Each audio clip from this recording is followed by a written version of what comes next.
Today's date is March the 27th, 2012. We are here in Sanford, Florida. What's the address here? Do you know, right off the top of your head? That's fine. Here in Sanford, Florida.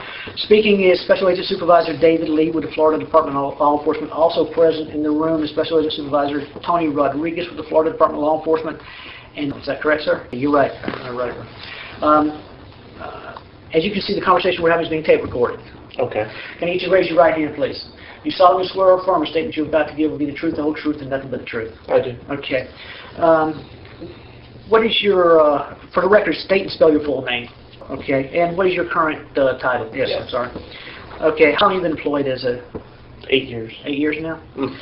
On February 26, 2012, a little after 1900 hours, 7 o'clock, 7 p.m., you responded to a call involving a victim that was shot. Do you recall that incident? Yes, I do. Okay.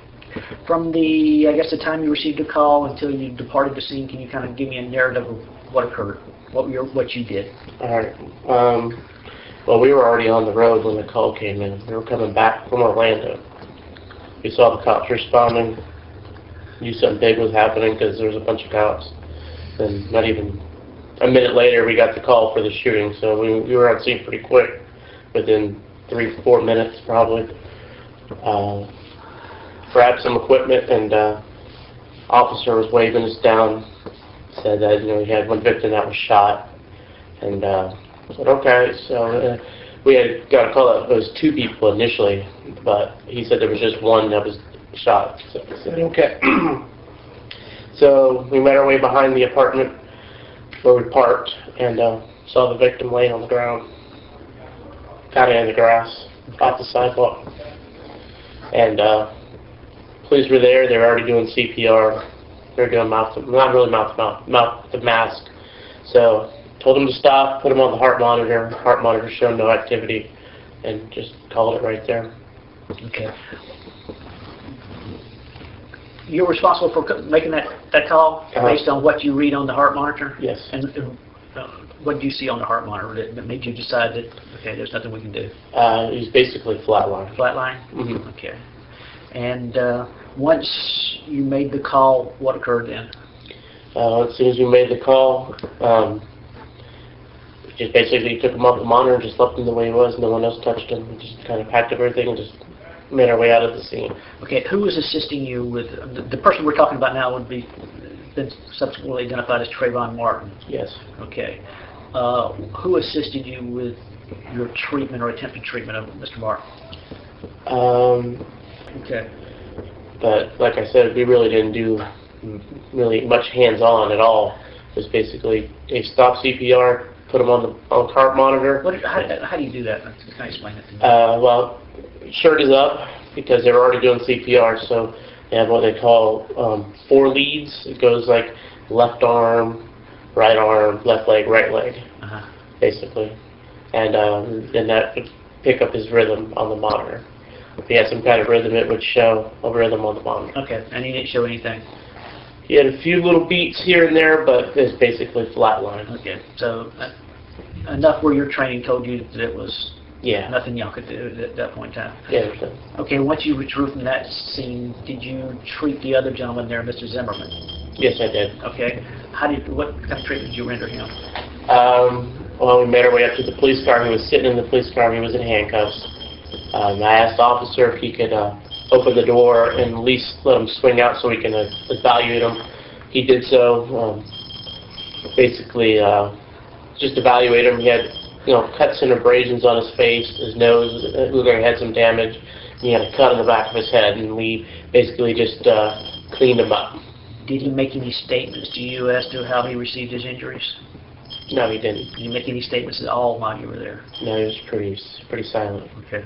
Did anybody ask him how'd you get this cut, or how'd you get your nose hurt, or anything like that? Nobody asked him, no. Okay. All right. So, by the fact that there was no heartbeat, Mr. Martin never regained consciousness, so no statements were made by him. No. And you treated Mr. Zimmerman, but he made no statements while you were at the car. Is that correct, or incorrect? Yeah, he was made no statement. Make no statements. Okay. Once you treated Mr. Zimmerman, what did you do with that after that?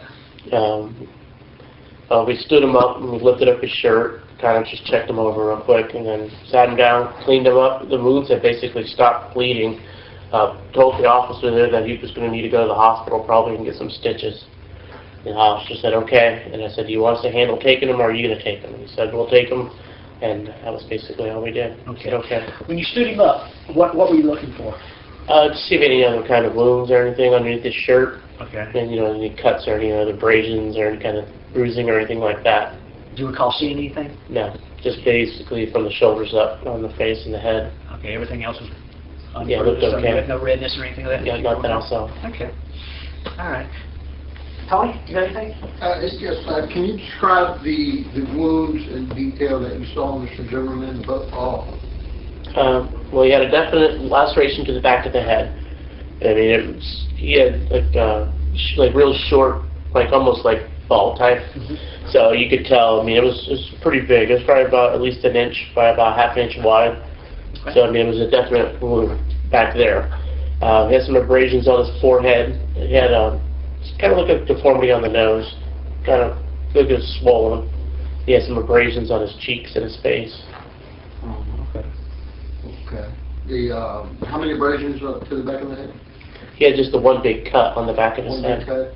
Was it straight, curvy? It looked like it was just straight up and down the back of his head, Oh, okay. like almost center.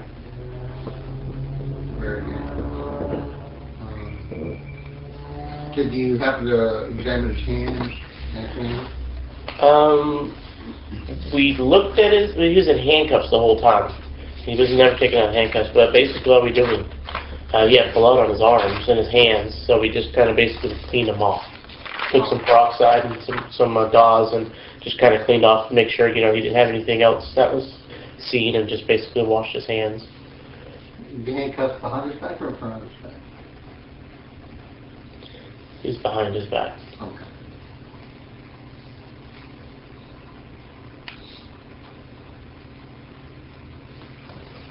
Yes. Making it hard over there. Yep.